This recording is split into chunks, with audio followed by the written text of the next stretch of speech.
For me, the 2 hours that I was there from being told, oh, you're here not for internal hemorrhoids, you're here for cancer screening. You have cancer. And then coming home, I don't think I could grasp it all. My name's Kasey. I am in California. I was diagnosed with colon cancer at stage 2 last year in February of 2024. And then subsequently in September the same year, I progressed to stage 4. Life altering, completely unexpected, and just a new perspective on life has really emerged. I'm trying to be grateful for all of the little moments, but it's definitely something that, especially being younger for colon cancer, I keep being told by oncologists it's kind of like the wild, wild west. And so that makes me so anxious. So it's been a little bit unnerving this past year. In 2021, I had my third son, and that was during the pandemic. And after I had him about 6 months postpartum, which was still in 2021, about that December, I started having extreme abdominal cramping. And due to a formula shortage, I had been exclusively breastfeeding him. So he breastfed almost for a full 2 years, obviously with still food, but I didn't have my period return. And so I didn't understand why I was having abdominal cramping if I didn't even have a menstrual cycle. So then in about 2023, I went to my gynecologist. I went to my primary care because the abdominal cramping wasn't correlating to my menstrual cycles. So I was trying to explain. I asked for an ultrasound. They said, we can't tell if it's endometriosis without doing surgery. Then they started doing lab work. And then in the fall of 2023, they diagnosed me with Hashimoto's, which is an autoimmune disease thyroiditis. So they started correlating my fatigue, my weight issues, I was having chronic skin issues. When I was pregnant with my son, I had gut psoriasis that covered me from head to toe in psoriasis. And so all of these things, they were correlating to different root causes, if you will. And so then finally I changed my diet in October 2023 because of the Hashimoto's. Took out gluten, took out dairy, was very anti-inflammatory foods. And so I did that for 90 days. And in December 2023, I started having rectal bleeding.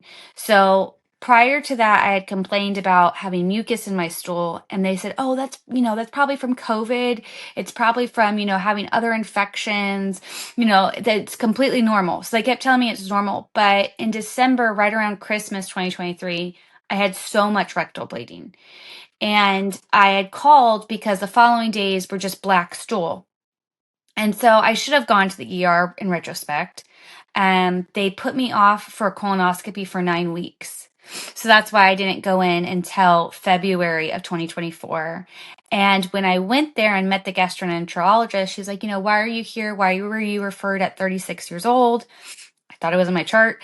And so I told her all my symptoms.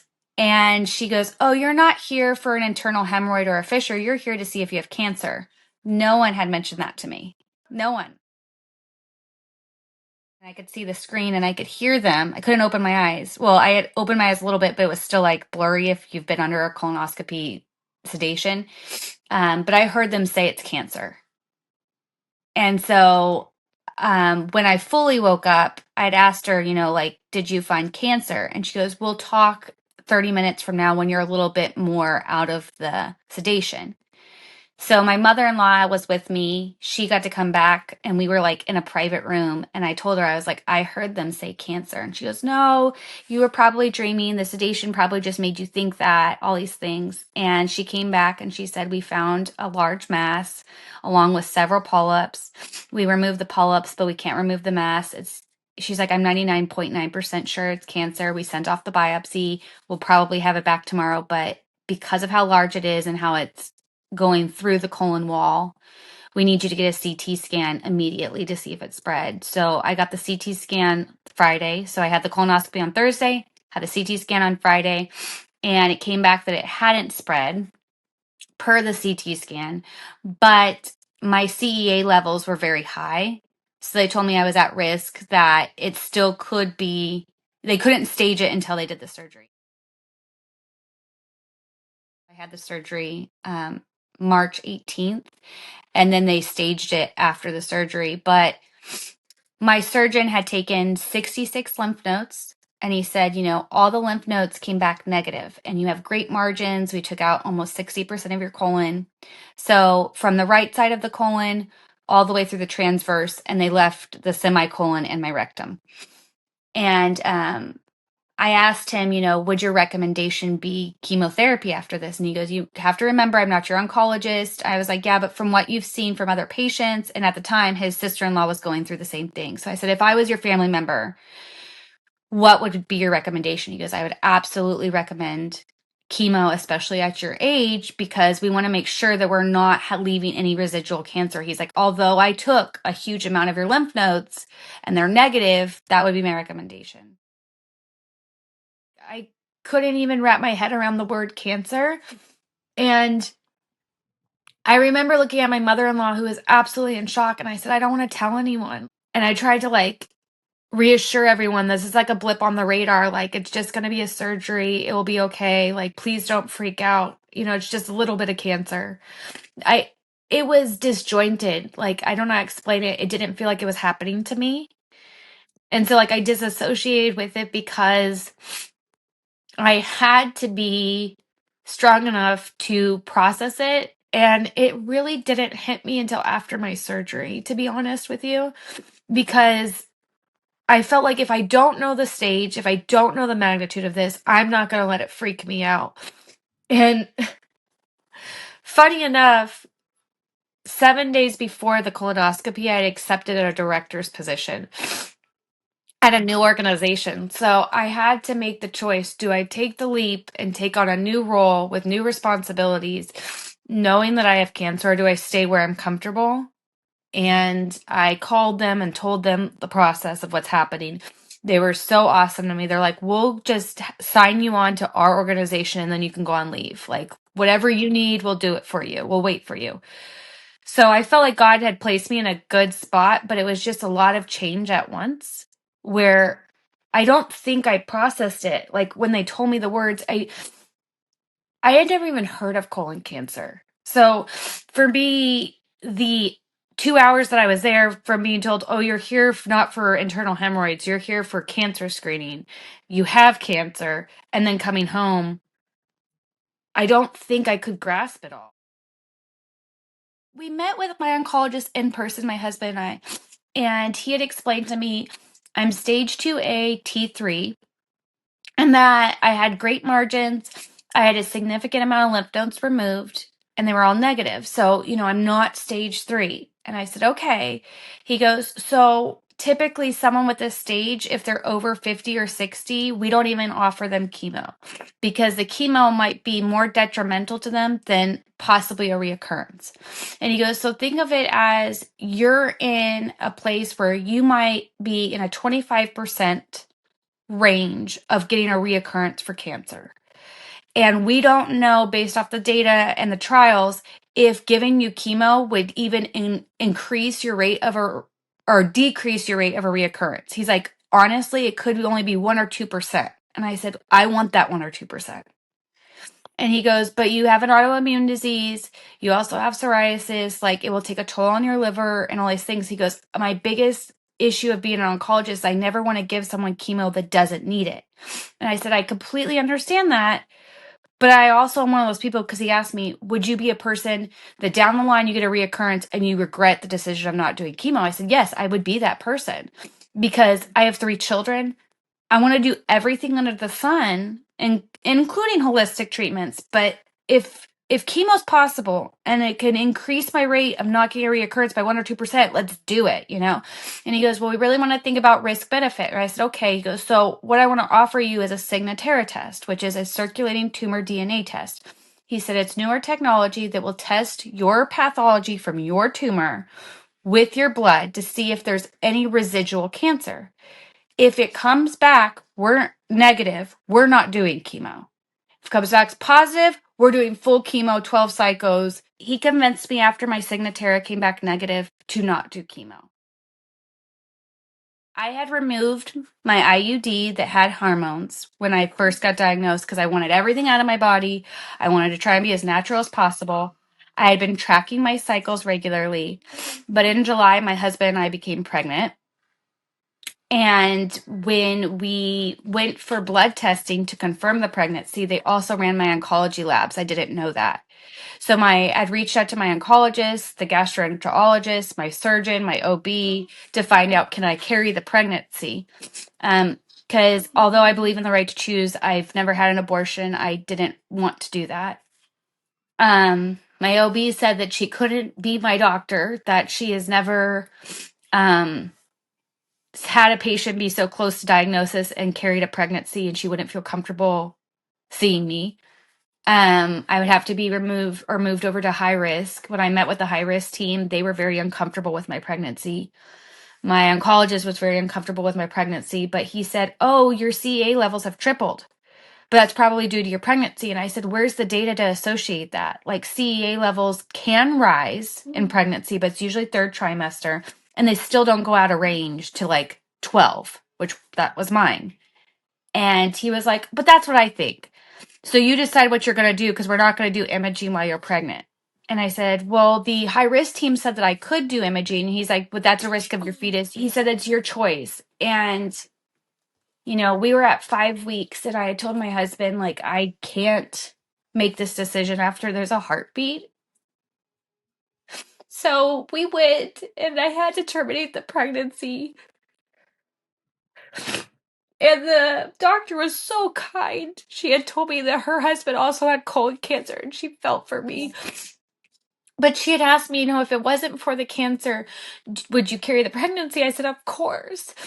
And she goes, "But you're cleared." And I said, "I don't know, because why is my CEA level rising?" And she didn't agree with the oncologist. She had never heard of CEA rising in pregnancy, but she also pointed out there wouldn't be a clinical trial or data on that. We don't run CEA levels on pregnancies. And I had asked, "Can you have chemo while you're pregnant?" And they're like, "We've done it before on people that we have found the cancer while they're pregnant." And I just felt like that would be the cruelest thing, to carry a pregnancy and not know if I'd make it. And I have 3 other kids. But that destroyed me. And then they told me I had to wait 5 weeks afterwards to run the CA again to confirm whether or not it was the pregnancy or if I actually have a reoccurrence. And the CA level doubled again. So they gave me a CT scan. The CT scan showed something on my liver. The radiologist recommended an MRI. My oncologist didn't agree, but he said he would move forward with the MRI just to be safe. The MRI showed a lesion on my liver. Then they ordered the PET scan that confirmed the same lesion. He said I immediately needed to start chemo and that they would work with the liver surgeon to find out when they could fit me in their schedule. So I started chemo November 19th with a port. And then on December 24th, I had my second surgery. I also had one surgery prior to that to remove my tubes just to make sure this didn't happen again. Which now we know was a waste of a surgery because I'm in chemo. But I had the surgery on December 24th, and then I resumed chemo on January 23rd, 2025. So when I go in for the clinic, I'm there for about 4 hours. I have a lot of pre-meds. I had horrible morning sickness, and they said usually a lot of patients that have bad morning sickness don't do well with chemo. So for the first 2 rounds, I vomited and thought that was normal, like profusely vomiting, couldn't eat for 4 to 5 days, was even more sick after, disconnect. And my oncologist was like, "Why did you not tell us?" And I was like, "Well, it's chemo. Like, you see people in the movies throwing up." I thought that's when I took the Zofran and it just didn't work. He goes, "No, we have so much stronger stuff." So luckily they give me, I think it's called Amend, but it's basically an IV that for 5 days I can take Compazine with it, but it really helps. You still feel sick, but at least you're not vomiting, and I can eat and I can get fluids down. So my treatment plan is I go in on a Tuesday for 4 hours. I get connected to a pump for 48 hours with a fanny pack, and then I get disconnected with fluids. So before they were having me disconnect at home, but now they give me a liter of fluids. They also give me an IV dose of compazine, which is really strong to my system, so it makes me have blurred vision. And I'll be open and honest. My dad has bipolar. I have major depression. And I've suffered probably since 15 with suicidal ideations of just like feeling overwhelmed and that I would be better off not here. And I struggled with postpartum with all three of my children. And it progressively got worse with each child. I come out of it around 18 months. And I do take prescription medication that helps to alleviate it where I can be functional. But I feel like it's given me a better perspective on I want to live. Like I want to live so badly that those thoughts have somehow been eradicated from my being. I have felt more closely drawn to God. I have room for prayer every single day. I have found that even with my work, I work in civil rights. I'm an EEO officer. And so I do all sorts of investigations for sexual harassment, discrimination. And so I get really enmeshed in my cases because I care so much.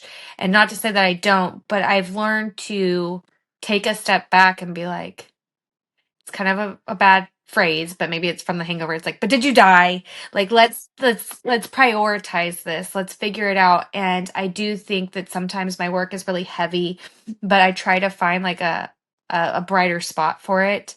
Also, with my kids, I have found more patience. Like I don't know if I'm going to have all of this time with you. So I'm going to, even when you're having your tantrum, I'm going to try and soak it up. It's given me a lot more grace with my husband because at first I was like, this isn't happening to you. Why are you crying all the time? Like, stop crying. And then I realized, like, if it was reversed, I would be a mess. So it's taught me a lot of patience and a lot of sympathy, but it's also made me so much more stronger and a fighter.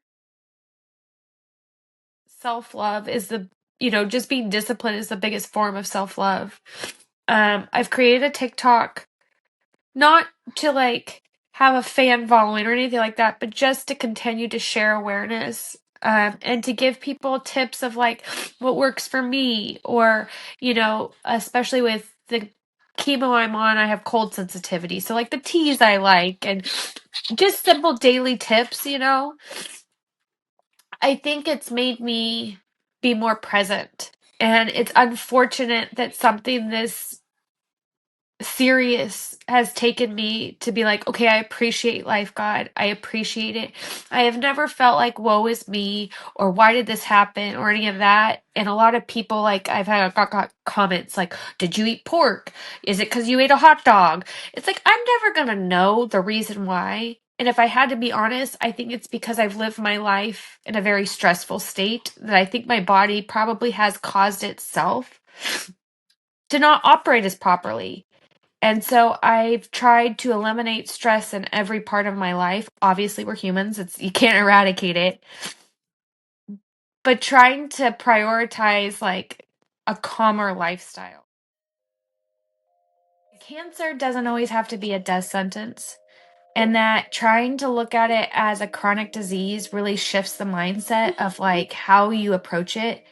I think movies and media, especially with the word stage 4, has made people like cringe, or if I tell anyone about my diagnosis, they're automatically like, oh, you're on death's door. And it's like, I'm trying to educate people of like what that means, and that metastasis is different for everyone, whether it's one tumor or 11 tumors or multiple spots, like it's different for everybody. And I think the other message I want to explain to people is how to, one second, Lovey, how to care for people. So I know people are like, oh, I want to support you. I want to be there for you. And instead of just asking the person like another to-do list, just show up for them, send them food via DoorDash, make muffins for them, whatever it is. whatever you feel would be a great act of kindness, just do that, because I don't like to ask for help. I don't like to ask people to show up for appointments for me. I don't like to ask someone to help me do the laundry or make the kids' lunches when I'm not feeling good and my husband's at work. Just show up and help me with those things. I think the small acts of kindness really help people to have more hope and have a sense of community, because it's so isolating. It's so isolating. And I know I'm crying, but I want people to know that. Are you fine? Yeah, but I'm okay. Oh. I think it's important that the more community you have and more information you get, the more hopeful you actually have. And I know that God, religion isn't for everybody, but that's also brought a huge peace to me to know that, like, I'm a part of something bigger than myself. If anyone has symptoms or has something similar, that they just go and get the screening so that they can know the facts. Please get the facts, get the testing, get the labs, find out more, and be curious, why it happens, and don't mask your symptoms with like stool softeners and other things. Like, really, really try to find out why you're feeling that way. Why are you bloated? All those things.